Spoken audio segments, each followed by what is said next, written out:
You're listening to Romancing in Paris on Paris Underground Radio. Hello, and welcome to the Romancing in Paris podcast. I'm your host, Lily Heise.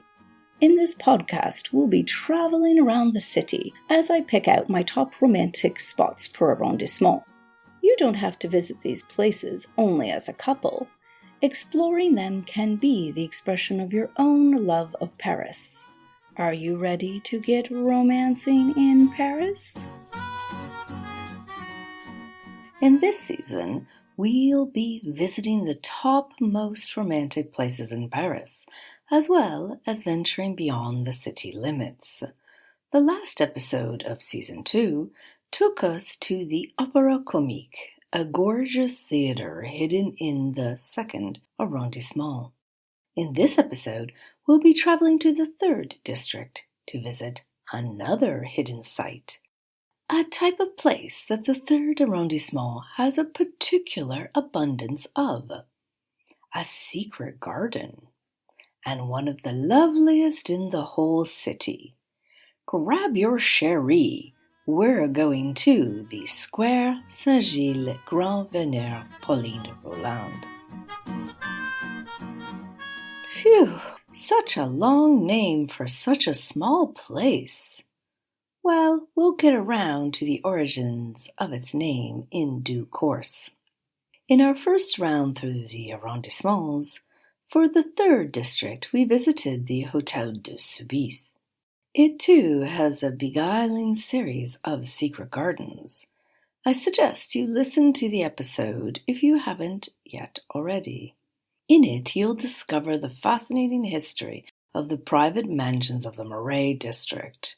The heart of aristocratic Paris from the mid-15th century to the beginning of the 17th, the private mansions, or hôtels particuliers in French, generally had their own back gardens, which is why the area has such a large amount of charming jewel box gardens, now public parks.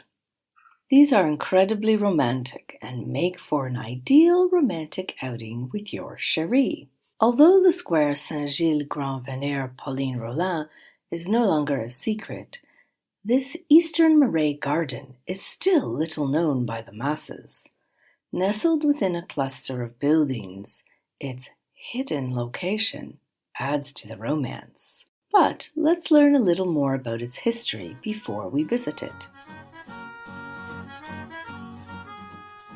The park was once the private garden of the Hôtel de Quevilly, nicknamed the Hôtel du Grand-Veneur. Like some of the other mansions in the area, it isn't named after the person who constructed it, but a later illustrious owner. The elegant home was commissioned in 1637 for a wealthy widow, a certain Madame Martel. In 1647, it was passed on to her daughter, Catherine Alphonsine Martel, and her husband, Claude de Guyengaud, a secretary advisor to the king and treasurer of savings. The couple extended the property to the edge of the Charles V wall, which then ran along Boulevard Beaumarchais. Their garden was much larger than the current one, as well as most of the other mansion gardens in the area. However, the good times wouldn't last for the couple and their chic home. De Guyengaud was close to Nicolas Fouquet, the former finance minister of Louis XIV, who was jailed on accusations of embezzlement linked to his sumptuous Chateau Vaux-le-Vicomte. And Guyengaud was brought down with Fouquet. In 1686, the property was bought by Louis Boucherat, an important magistrate and member of Parliament, who hired André Le Nôtre, the landscape architect behind the sensational Jardin of Versailles and those two of Vaux-le-Vicomte, to create an exquisite garden for the mansion. When Boucherat died, his daughter, Madame de Harlay, divided up the estate, and the garden was reduced then to its current size. In 1733, the mansion was bought by Augustin Vincent Hennequin d'Equevilly, the head of boar hunting for Louis XV, who was nicknamed Le Grand-Veneur. A veneur is someone who practices hunting with hounds, and Le Grand-Veneur was the title for the person in charge of organizing royal hunts.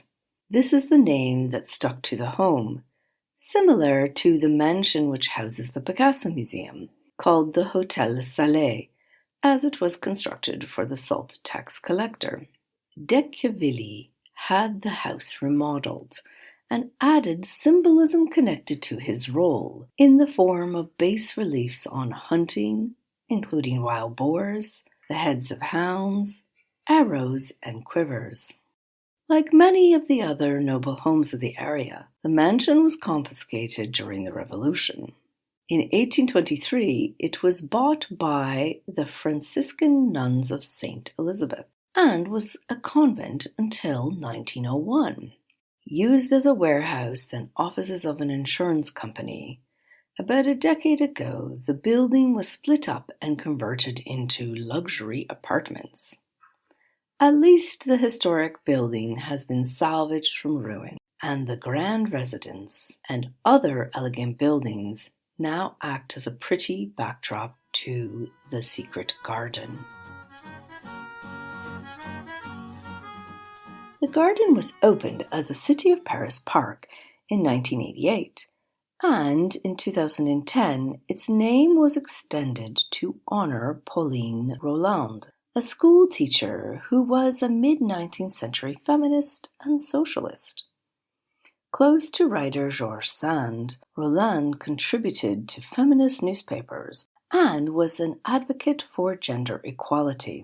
She was also involved in the resistance against Louis Napoleon Bonaparte's coup d'etat, which led to the Second Empire.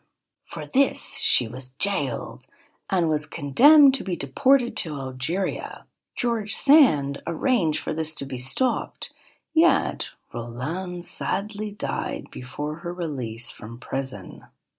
Victor Hugo paid tribute to her in two works of his rebellious book, Castigations, a collection of satirical poems against the rule of Napoleon III and the Second Empire. You might want to reflect on the park's namesake when you visit it. Speaking of which, I think it's time we popped in ourselves, n'est-ce pas? If you're enjoying this episode of Romancing in Paris, you may be interested in our sister podcast, Don't Miss This. It comes out every Sunday and has a fabulous roundup of the best and coolest events taking place in Paris during the week. Romancing in Paris will be right back after a word from our sponsors.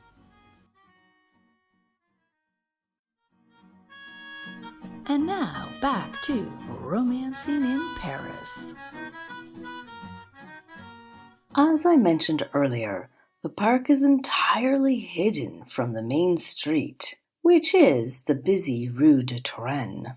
You have to reach it by winding your way through the block's back streets, a sort of scavenger hunt, which adds to the romantic excitement of your visit.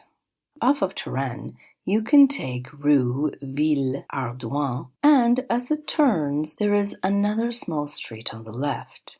This is Rue Heise, which leads into the park. Coming from Boulevard Beaumarchais, take Rue des Arquebusiers, and you'll see a passageway which takes you into Rue du Grand-Veneur, which leads into the park.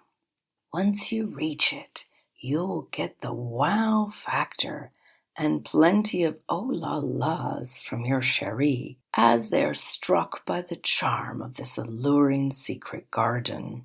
It features small lawns, trellises of climbing roses, and oh so romantic benches. It's ideal in late spring when the roses are at their prime, but it's also nice all throughout spring and summer. And its beauty is enhanced in autumn thanks to the colorful leaves of its maple trees, something of a rarity in Paris. No matter the time of year, the park is a fabulous place for a sunny afternoon break or casual picnic on one of its lovers' benches.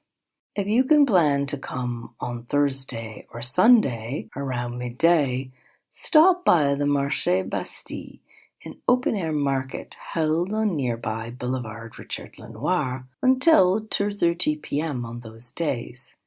It's a convenient and lovely place to pick up some picnic supplies. While you're in the garden, see if you can hunt down any of the hunting symbols on the Hôtel du Grand-Veneur. The arrows are also evocative of Cupid, don't you think? I hope his arrow will be spot on for this romantic outing.